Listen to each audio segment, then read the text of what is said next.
Hi welcome back to my channel. ಇವತ್ತಿನ ವಿಡಿಯೋದಲ್ಲಿ ನಾನು ನಿಮಗೆ ಹೆಲ್ತಿ ಬ್ರೇಕ್ಫಾಸ್ಟ್ನ ನಾನು ಮಾಡ್ತಾಯಿದ್ದೀನಿ. ಅದೇನಪ್ಪ ಅಂದರೆ ಕಲರ್ಫುಲ್ ಆಗಿರುವಂಥ ಬೀಟ್ರೂಟ್ ಪೂರಿನ ಯಾವ ರೀತಿ ಮಾಡೋದು ಅಂತ ತೋರಿಸ್ಕೊಡ್ತಾ ಇದ್ದೀನಿ. ಸೊ ಭಾಳನೇ ಟೇಸ್ಟಿಯಾಗಿರುತ್ತೆ, ಹಾಗೆ ಹೆಲ್ತಿನೇ ಹೌದು. ಮಕ್ಕಳಿಗೆ ಕಲರ್ಫುಲ್ ಆಗಿದ್ದರೆ ತಿನ್ನಬೇಕಂತ ಇಂಟ್ರೆಸ್ಟೂ ಬರುತ್ತೆ.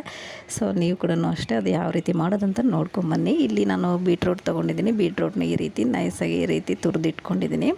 ಇವಾಗ ಇದನ್ನು ನಾನು ಮಿಕ್ಸಿ ಜಾರ್ಗೆ ಹಾಕ್ತಾಯಿದ್ದೀನಿ. ಆಮೇಲೆ ಶುಂಠಿ ಬೆಳ್ಳುಳ್ಳಿ ಹಾಕ್ತಾಯಿದ್ದೀನಿ.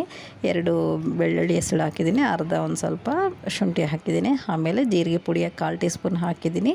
ಆಮೇಲೆ ನಾನು ಇಲ್ಲಿ ಒಂದು ಸ್ವಲ್ಪ ಚಿಲ್ಲಿ ಪೌಡ್ರು ಅಂದರೆ ಖಾರ ಪುಡಿ ಹಾಕ್ತಾಯಿದ್ದೀನಿ. ನೆಕ್ಸ್ಟು ರುಚಿಗೆ ತಕ್ಕಷ್ಟು ಉಪ್ಪು ಹಾಕ್ತಾಯಿದ್ದೀನಿ. ಏಕೆಂದರೆ ಬೀಟ್ರೂಟ್ ಕೂಡ ಸಿಹಿ ಇರುತ್ತೆ.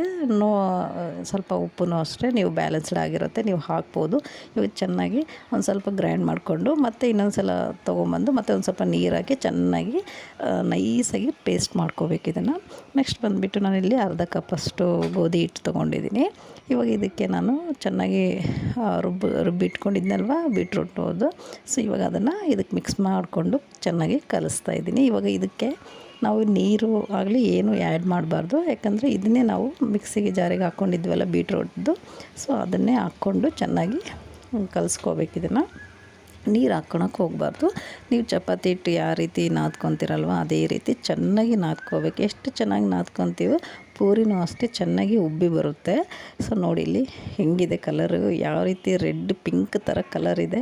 ಸೊ ಇದೇ ರೀತಿ ಚೆನ್ನಾಗಿ ನಾದ್ಕೋಬೇಕು. ಇದನ್ನು ಎಷ್ಟು ಚೆನ್ನಾಗಿ ನಾದ್ಕೊತೀವಿ ಅಷ್ಟು ಚೆನ್ನಾಗಿ ಪೂರಿನೂ ಅಷ್ಟೇ ಚೆನ್ನಾಗಿ ಉಬ್ಬಿ ಬರುತ್ತೆ.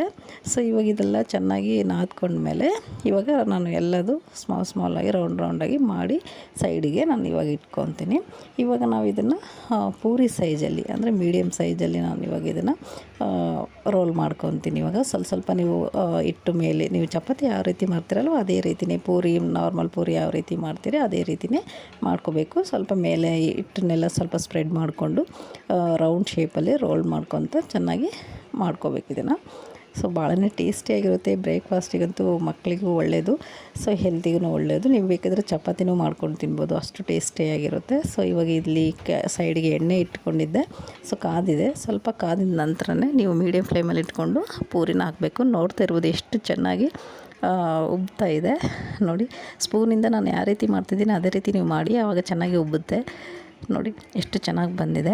ಸೊ ನೀವು ಕೂಡ ಒಮ್ಮೆ ಇದೇ ರೀತಿ ಮಾಡ್ಕೊಳ್ಳಿ, ಭಾಳ ಟೇಸ್ಟಿಯಾಗಿರುತ್ತೆ. ಮಕ್ಕಳು ಕೂಡ ಇಷ್ಟ ಬರ್ತಾರೆ ಕಲರ್ಫುಲ್ ಪೂರಿ ಅಂತೇಳಿ. ಸೊ ಹೆಲ್ತಿನೂ ಹೌದು, ಚಪಾತಿನೂ ನೀವು ಮಾಡ್ಕೋಬೋದು ಇದರಿಂದ. ಸೊ ನೋಡಿದ್ರಲ್ಲ ಇವತ್ತಿನ ವಿಡಿಯೋ ಲೈಕ್ ಆಯ್ತಂದರೆ ಲೈಕ್ ಮಾಡಿ, ಹಾಗೆ ಇನ್ನೂ ನನ್ನ ಚಾನಲ್ಗೆ ಇನ್ನೂ ಯಾರೆಲ್ಲ ಸಬ್ಸ್ಕ್ರೈಬ್ ಮಾಡಿಲ್ಲ ಅವರೆಲ್ಲ ಸಬ್ಸ್ಕ್ರೈಬ್ ಮಾಡಿ ಅಂತ ಕೇಳ್ತಾ, ಹಾಗೆ ಈ ಪೂರಿ ಜೊತೆಗೆ ನೀವು ಮೊಸರು ಬಜ್ಜಿನ ನೀವು ಹಾಕ್ಕೊಂಡು ತಿನ್ಬೋದು, ಭಾಳನೇ ಟೇಸ್ಟಿ ಇರುತ್ತೆ. ಇಲ್ಲ ಸಾಗುನು ಮಾಡ್ಕೊಂಡು ತಿನ್ಬೋದು. ಸೊ ಇವತ್ತಿನ ವಿಡಿಯೋ ಎಂಡ್ ಮಾಡ್ತಾಯಿದ್ದೀನಿ. ನೆಕ್ಸ್ಟ್ ವಿಡಿಯೋದಲ್ಲಿ ಸಿಗ್ತೀನಿ.